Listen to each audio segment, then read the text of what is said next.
Okay, how is it already August? I am definitely not ready for summer to be over, but I am fully going to embrace fall this year. I know fall doesn't officially start until September, but I am totally here to celebrate the end of summer and start bringing in some new decor so I can really embrace the fall season and make it warm and cozy in here. So in today's video, we're gonna decorate my living area with some fall DIY decor pieces. Last fall, we had just moved into our apartment, so there was nothing to decorate, so we didn't get a chance to do that last year. And this year, I wanna go all out and show you guys some of my favorite trends for this new season. And to address the elephant in the room, if you're wondering why I'm wearing a broken pair of glasses, that is because I am getting LASIK done at the end of this week. I had no idea that when you do the procedure, you cannot wear contacts for at least 5 to 7 days beforehand. And Brian didn't know that either because this is basically my birthday gift from last month. He thought it would be fun to surprise me with my glasses split in half because I would never have to use them again. So these glasses are held together by glue and tape, and at the beginning of this video, I will have glasses, and by the end of this video,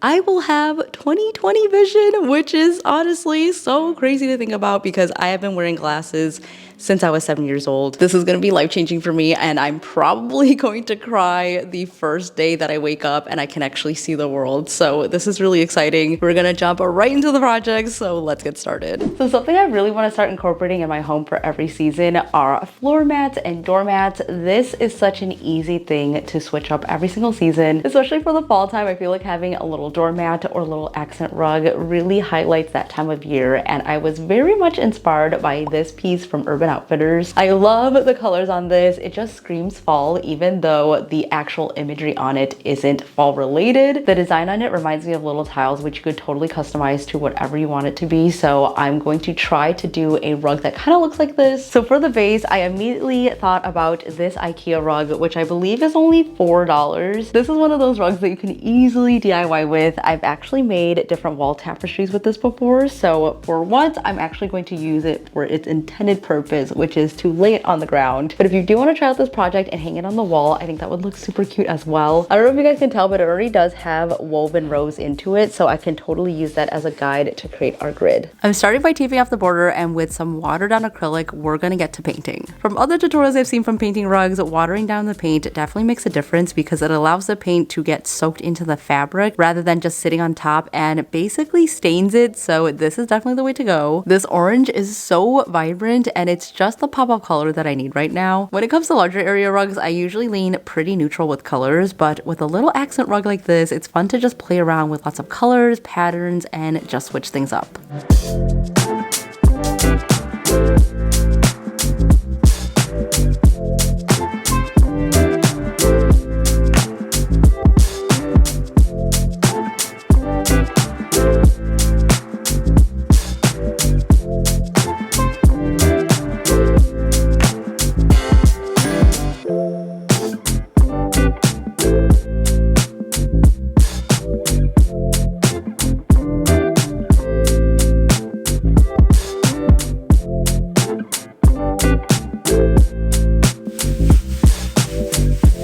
So I accidentally made too many rows of tiles. There should really only be 4 across and then 3 down.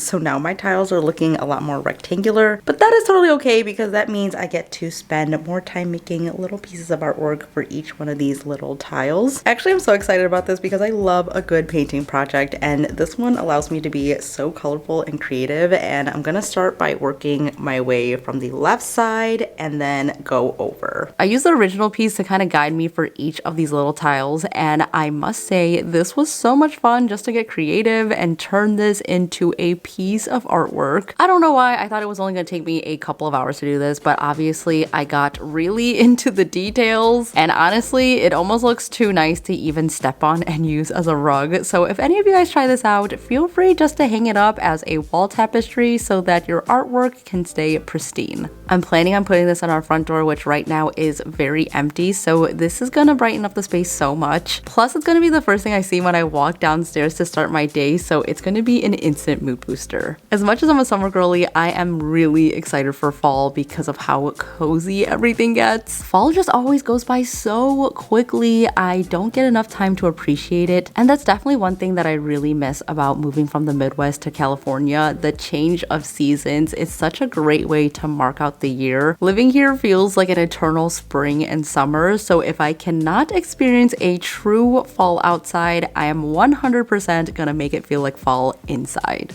So we are just over the halfway mark on this project and I'm having so much fun, but I'm gonna be really honest and say that doing 12 squares would have made my life a lot easier because this is taking forever. I know it will be worth it and I'm just gonna have patience, take a little break right now and then come back to it.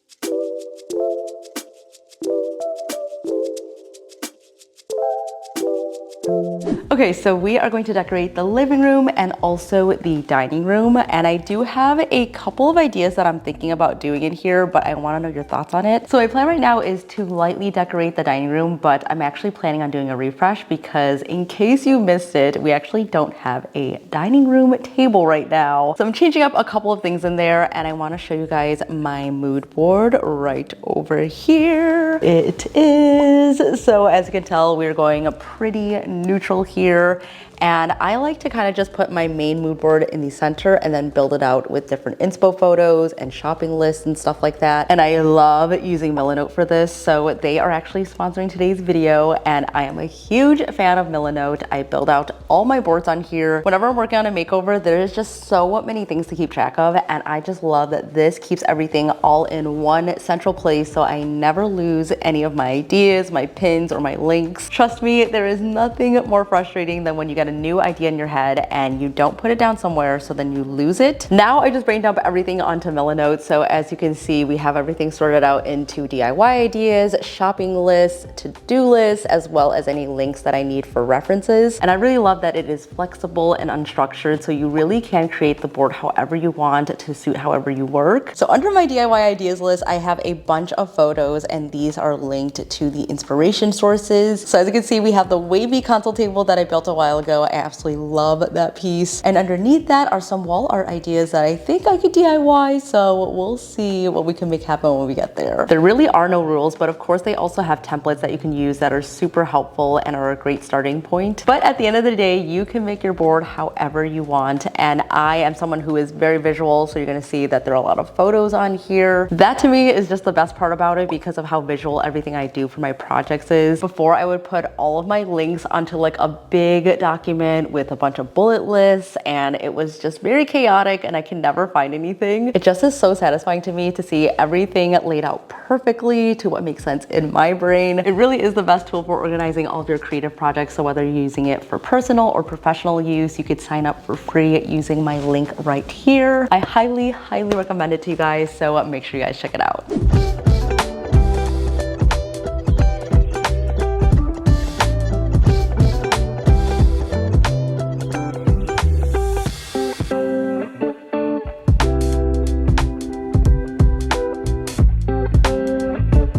Guys, I am back and I'm better than ever because I have 20/20 vision now. I just had my LASIK surgery, so I don't have to wear my glasses anymore, and now I can see with my own eyes, which honestly is such a life changer. I'm still recovering a little bit, but I could not be happier because now I have 20/20 vision, which I haven't had since I was probably like 7 years old. And if you want to see more of my LASIK experience, we did vlog it over on our blog channel, which we are posting on weekly now, so make sure to check it out. We're gonna get started with the next project, and whenever we start getting into the burr months, I love a good wreath. And this year, we are not gonna make any old wreath. We are actually gonna make one with corn husks. So I saw this one on the Williams-sonoma website, and I fell in love with the colors. The texture on it also just looks so beautiful, and I just went on a deep dive of how I can create one myself because I am not going to pay $100 for a wreath. So I typed in DIY corn husk wreath, and I found this one from Alice and Lois. And upon reading that blog, I realized that you can buy corn husks in stores because this is literally what they use to make tamales with. I'm debating between keeping it very minimal or adding a whole bunch of accents because I did grab a bunch of these, so we will see when we get there. I'm gonna figure out the color palette that I want to do and get to painting.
We of course cannot decorate for fall without some pumpkin decor, so that is what we're gonna do for this next project. I honestly think you can't have too many pumpkins, so I'm really embracing that this year. And it's kind of funny because growing up, my family only had this one light up pumpkin that we would put up every single year for my entire life. Every September, October, we would just pull it out of the closet, plug it in, and then stick it into the window and call it done. And it was literally the only piece of decor that we would ever put up. So anyways, back to this pumpkin project. I'm taking the idea of painting pillar candles, which honestly has blown up all over social media, and we are going to fallify it and make it our own with some pumpkin candles. I have this small one, which are so cute, and I also have this bigger one, which I'm super excited about.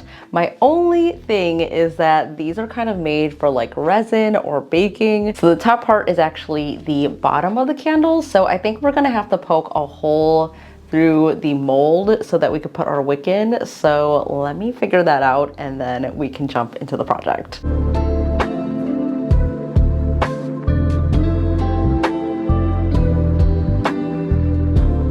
I used a yarn needle to poke a hole through the mold, and this worked like a charm. You just want to make sure that the hole isn't too big to the point where the wax will seep through. And when it came to the larger mold, I actually had to thread the wick through the needle and then pull it through that way since it's a thicker mold, but it did work out. Everything is ready to go, and I'm just waiting on this wax warmer now. It is taking a little bit of time, so yes, it is working, but I think I'm gonna switch to the stovetop because it's honestly just taking too long. And I am not a candle making expert. I know there are certain temperatures to add stuff, but I do not have a thermometer at the moment, so I basically just put in a bunch of drops of this vanilla essential oil. It's definitely more of a warmer note and it feels very fall-y to me. And to make it orange, I added some of these color chips and just mixed it all together. Then it was go time. I poured all the wax wax into the molds, and I swear you guys, I always underestimate how much wax I'm going to need. I never have enough, so I ended up melting down some old candles that I wasn't really using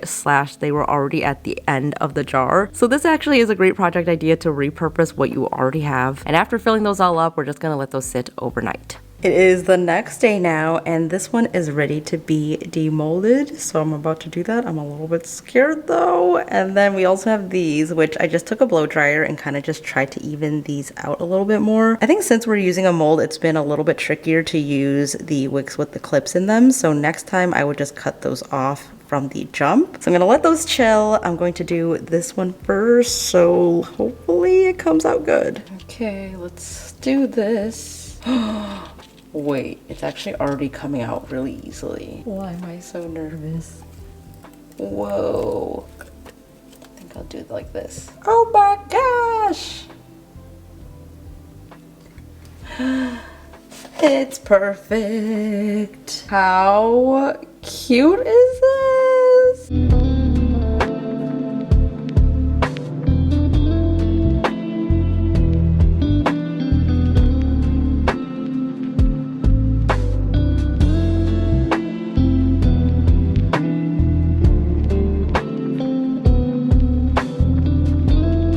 Making your own candle for this project is definitely optional because you can get any store-bought candles that you find, but this is a DIY trend that I think anyone can do because I have yet to see a painted candle that isn't cute. Like, no matter what your painting level is at, you can definitely do this project. I think this would be such a cute, cozy girls' night in activity. You can customize these however you want. And you could even just make a whole bunch of these and gift to friends and family. So if you have not tried out this project yet, fall is definitely the best time too. So as you can see, I'm just using craft paint for this. I've seen many people use melted color wax / candles to do this, but that gets a little bit tricky because the wax dries pretty quickly. In my opinion, the paint is just easier to work with, and that way I can use supplies I already have. Just make sure that you are using non-toxic paint for this. You've heard me say it once before, but I'm gonna say it again. There is something about painting teeny tiny things that just releases so much serotonin for me. I definitely had a lot of fun with this project, and I am absolutely loving how they're turning out.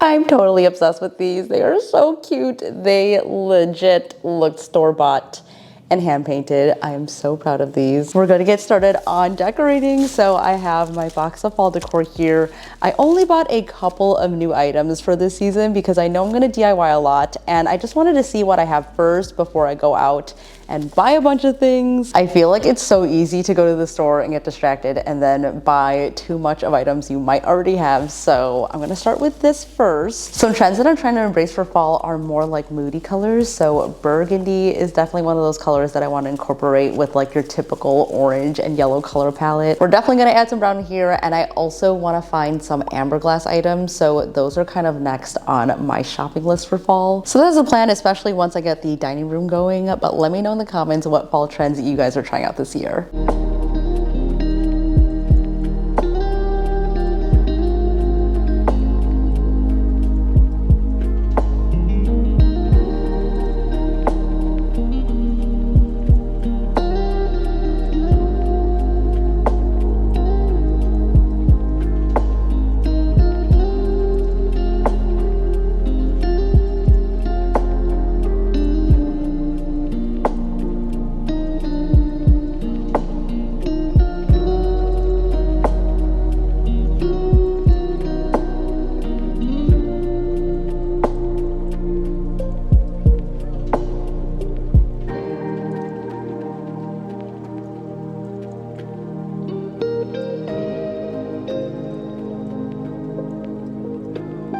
That is a wrap.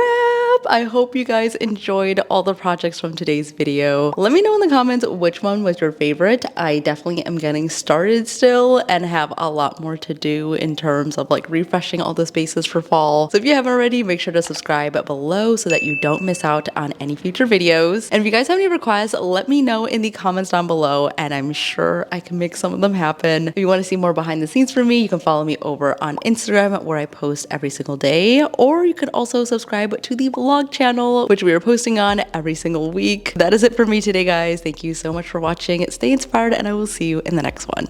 Bye!